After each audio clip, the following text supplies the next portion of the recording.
of the Devourer. The Druids have a long tradition of taking advantage of isolated Devourer cults deep within the wilds. Some of these groups see the Blackclads as emissaries of their god, and therefore serve them willingly.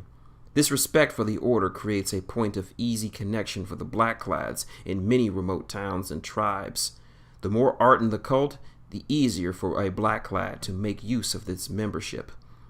Those chosen to be transformed into warp wolves, among the most powerful and ferocious of the Circle's living war beasts, are often selected from among the Devourer cultists.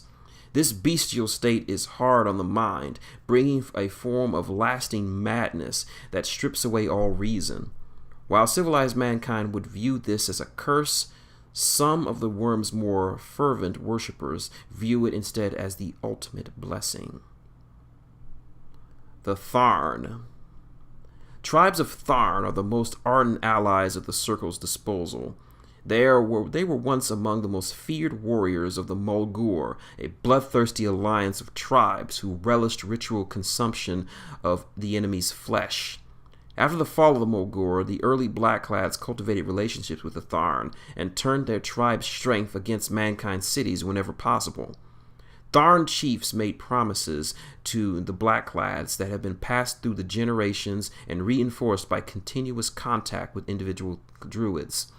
More recently, though, the Tharn have come to owe the Blackclads an incalculable debt, as Morvana the Autumn Blade helped save their race from extinction by the curse of the 10 Ills. This supernatural affliction created by the Church of Morrow centuries before had greatly diminished Tharn fertility. Even beyond their salvation from the curse, the Tharn appreciate the opportunities given to them by the Circle to pay reverence to their god by making bloody offerings in combat. Though arguably manipulated by the Blackclads, the ethos of the Tharn is such that they cooperate willingly and enthusiastically with the Circle's schemes. It is common tradition amongst the Tharn to welcome any Blackclad and treat them with respect, and each Tharn tribe knows and supports at least one member of the Order. The Tharn will support unfamiliar druids so long as doing so will not violate existing arrangements with others whom they are sworn to. The Tharn value strength and power above all else, however, which can affect their dealings with any individual Blackclad leader. The Wolfsworn. Since the dawn of the Order, the warriors of many Devourer-worshipping tribes from the wilds have served the Circle. These tribes venerated the beast of all shapes and saw the Blackclads as its prophet and shamans. In time, these tribal warriors evolved into the Wolfsworn, a fighting force dedicated to the needs of the Circle. When called by the Blackclads to battle, these warriors bear the brunt of the fighting. They are the most closely integrated, the most numerous, and the most organized of the Circle's allies. The Wolfsworn dwell in small communities scattered across the wilderness of western Emerald. When not called to war, individual members carry on normal lives and raise their families. They pass the tradition on to their children, training them to fight for the Blackclads. When younger members of these tribes reach maturity, they are formally introduced to their local Blackclads to renew old oaths of fealty. In sizable villages, the Wolfsworn do not reveal themselves as such to outsiders, donning their armor and weapons only rarely when the druids summon them. The most dedicated members of the organization worship the Devourer worm and join in ritualistic worship together, taking the wolf as their predatory totem. Not all Wolfsworn are equally devoted, though, and some require compensation from the Blackclads for their services. The Wolfsworn are skilled warriors versed in the arts of ambush, exploiting wilderness terrain, and tracking. They rely on weapons that they can easily be crafted and distributed even in smaller villages. Cleft-bladed spears and swords are their preferred weapons, as well as the double crossbows favored by the Kos and the Skirov peoples of Kador. They also frequently use trained werewolves drawn from the stock of larger breeds found in the Wormwall in the northern Kandarg Mountains. The most powerful and devoted Wolfsworn are the small, tight-knit tribes chosen to become warp-born skinwalkers. The first of these tribes were a Mulgur people who believed wearing the skins of predatory animals bestowed them with a kind of berserker strength. In time, the Blackclads were able to bring those beliefs to reality, enabling a true transformation into a bestial state akin to, but distinct from, that adopted by the Tharn. Members of these tribes were given a mystical elixir similar to the one used to create warp wolves, the fabrication of which is one of the Blackclads' closest secrets. Each drinker is forever changed, able to transform into a ferocious hybrid of wolf and human.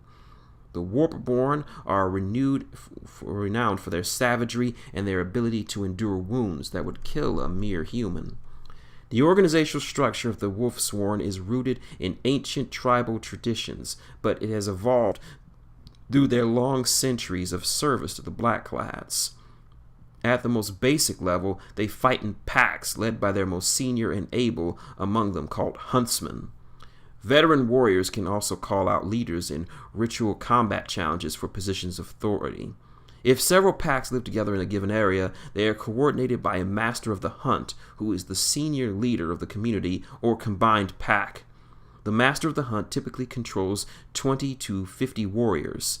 Greater numbers are left by chieftains, who might command anywhere from 50 to several hundred warriors drawn from a specific region. Women are nearly as numerous as men among these fighting groups and are well represented in their leadership ranks.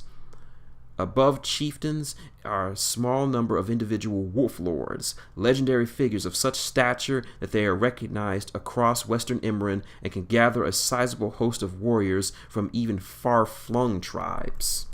Other non-human tribes. The Circle's use of tribal races exemplifies the essential callousness of Blackclad diplomacy.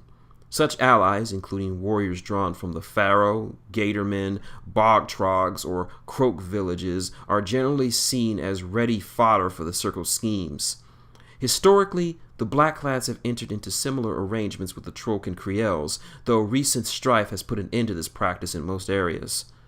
Most Trollkin are no longer willing to fight for the Druids, though that does not preclude the Blackclads from making use of their proximity for their own needs.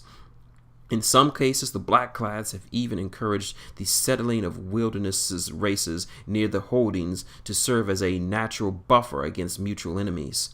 This policy helps keep human civilization from reaching precious Circle resources, or at least ensures that they must invest heavily in acquiring that wealth. As civilized armies undertake such campaigns, it is common for the Blackclads to run interference, employing ambushes and guerrilla attacks to deter invading armies. This serves both to preserve the wilds and to foster debt amongst leaders of tribal races, as the Druids will later ask them to repay the favor. There are several notable forests and mountain ranges that have never been exploited by mankind, almost entirely because of the tireless efforts of the Circle of Orboros. Sometimes Blackclads are more proactive in manipulating these non-human races. A druid who has the ear of a warlike chieftain finds it a simple matter to point that leader and his warriors towards targets of the Blackclads' choosing. Often, the wild folk are eager to serve as warriors in return for rights to the spoils or other boons. They are quite willing to risk their lives in battle, so long as the reward is sufficient.